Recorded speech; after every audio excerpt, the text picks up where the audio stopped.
உலக வரலாற்றின் தவிர்க்க முடியாத பக்கங்களில் ஒன்றும் எவராலும் மறுக்கவோ மறக்கவோ முடியாத சம்பவங்களில் முதன்மையானதும் இரண்டாம் உலகப் போர்.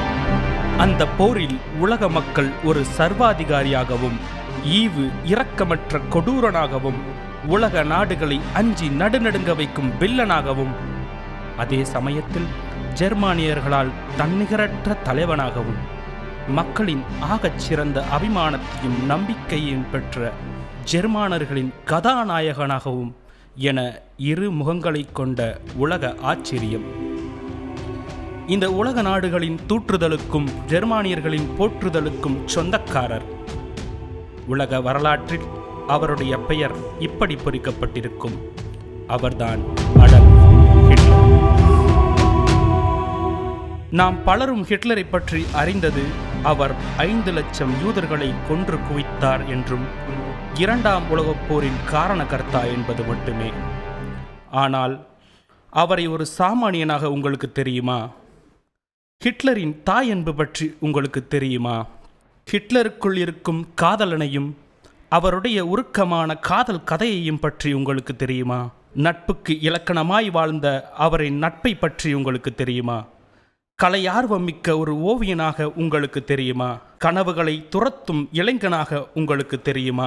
ஒரு நாட்டின் தலைவனாக முடிவெடுக்கும் திறன், பேச்சாற்றல், நிர்வாகத் திறமை, வளர்ச்சியை நோக்கிய சிந்தனை, போர்த்திறன், இவ்வளவு ஏன் ஹிட்லரே போரை தவிர்த்து அமைதியை விரும்பினார் என்றால் உங்களால் நம்ப முடிகிறதா? இப்படி பலரும் அறியாத ஹிட்லரின் அறியப்பட வேண்டிய கதைதான் இது. வட ஆஸ்திரியாவில் உள்ள பிரனவ் என்ற ஊரில் 1801ஆம் ஆண்டு ஏப்ரல் 20ஆம் தேதி பிறந்தார் ஹிட்லர். அவரின் தந்தை ஒரு சுங்க இலாக்கா அதிகாரி.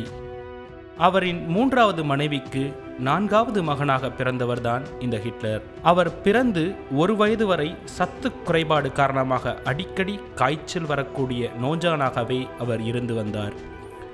அவர் தாயின் அன்பினாலும் அரவணைப்பினாலும் அவர் உடல் தேறியது. பள்ளி பருவத்தில் அவர்தான் வகுப்பில் முதல் மாணவன். படிப்பில் மிக கெட்டிக்காரரான இந்த ஹிட்லரை ஒரு அதிகாரியாக ஆக்க வேண்டும் என்று அவர் தந்தை விரும்பினார். மாறாக ஹிட்லரோ தான் ஒரு மிகச்சிறந்த ஓவியனாக வர வேண்டும் என்றே எண்ணியிருந்தார். ஹிட்லரின் தந்தை மிகவும் கண்டிப்பானவர். அவருக்கு இன்னொரு முகமும் இருந்தது.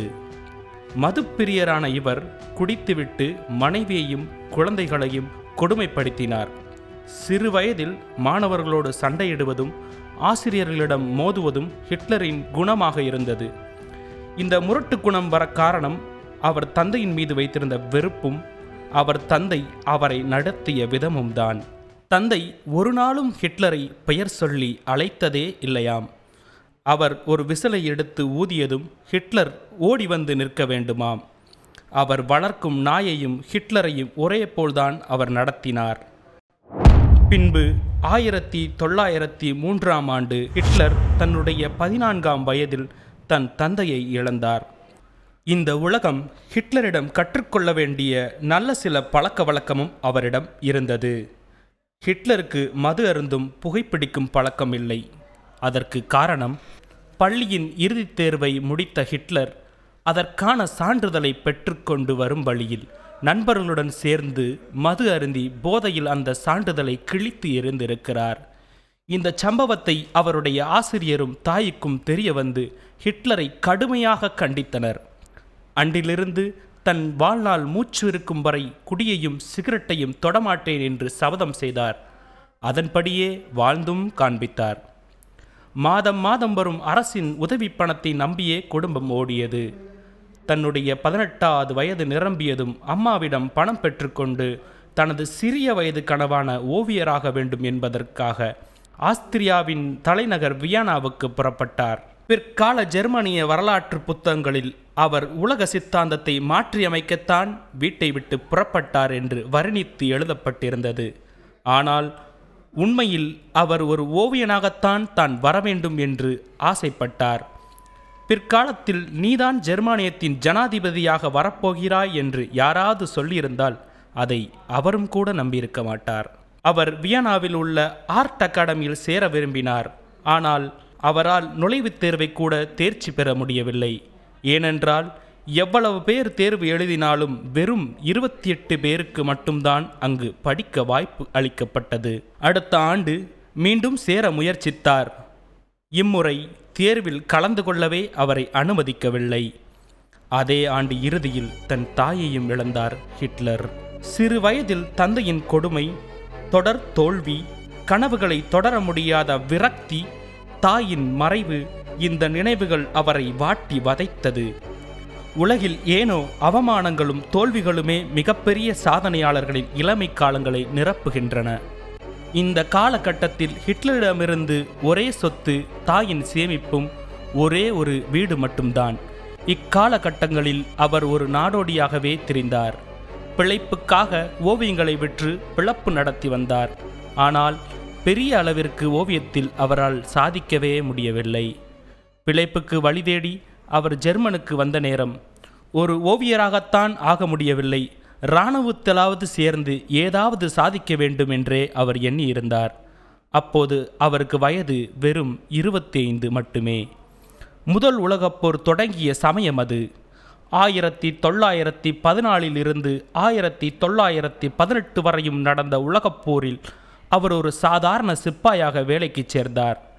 அடிமைத்தனமான குழந்தை பருவத்தை தாண்டி ஓவியராகும் முயற்சியிலும் தோல்வியுற்று நாடோடியாக திரிந்த ஹிட்லர் முதல் உலகப் போரின் சமயத்தில் இராணுவத்தில் சோல்ஜராக சேர்ந்தார்.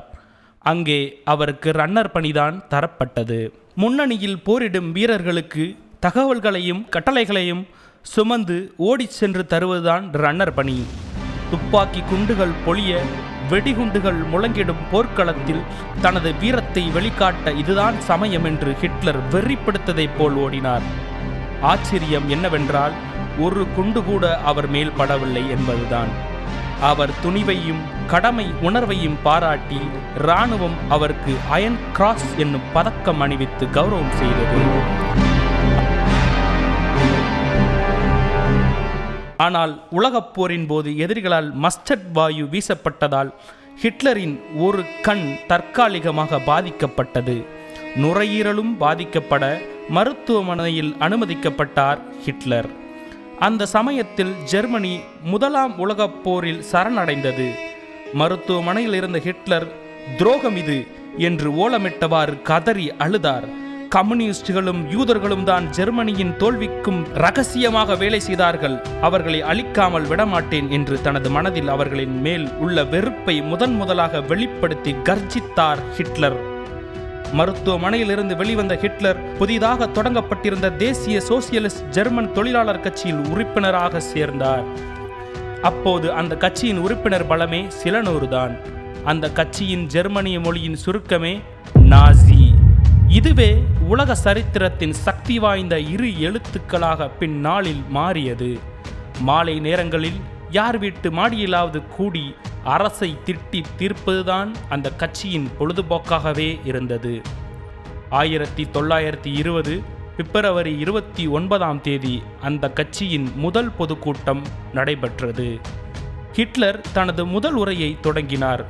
உணர்ச்சி பிளம்பாய், உடல் நடுங்க, கண்கள் கலங்க, ஆவேசம் பெருக்கோட அவர் ஆற்றிய உரையில் மொத்த மக்கள் கூட்டமும் உணர்ச்சி வசப்பட்டு பரவசத்துடன் ஆரவாரம் செய்தது.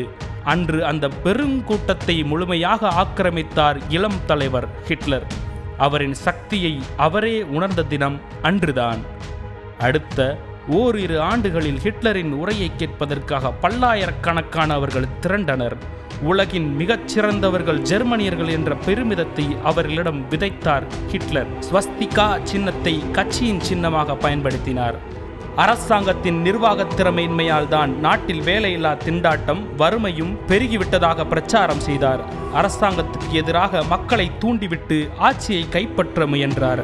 ஆனால் அந்த முயற்சியிலும் தோல்வியடைந்தார்.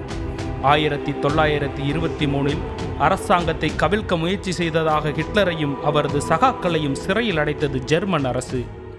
ஹிட்லருக்கு முதலில் 5 ஆண்டு ஜெயில் தண்டனை விதிக்கப்பட்டது. பிறகு அது ஓராண்டு தண்டனையாக குறைக்கப்பட்டது. முதல் பொதுக்கூட்டம் நடத்திய 3 ஆண்டுகளில் ஒரு கட்சி ஆளும் அரசையே பயமுறுத்தும் அளவிற்கு உயர்ந்தது ஹிட்லரால் தான் என்றால் அது மிக இல்லை. சித்தாந்தமில்லாத தனது கட்சிக்கு ஹிட்லர் சித்தாந்தத்தை உருவாக்கியது அப்போதுதான். சிறையில் இருந்தவாறு எனது போராட்டம் என்ற நூலை சிறையில் இருந்தபோதே எழுதினார். இது உலக புகழ் பெற்ற நூல். இனம் என்ற விஷயத்தை மூலதனமாக பயன்படுத்த தொடங்கியதும் அப்போதுதான். உலகை வழிநடத்தும் உலக தகுதியுடையவர்கள் ஜெர்மானியர்கள் மட்டும்தான் என்று முழங்கினார் ஹிட்லர். யூதர்களையும் கம்யூனிஸ்டுகளையும் மிக கேவலமாக தனது புத்தகத்தில் சாடினார்.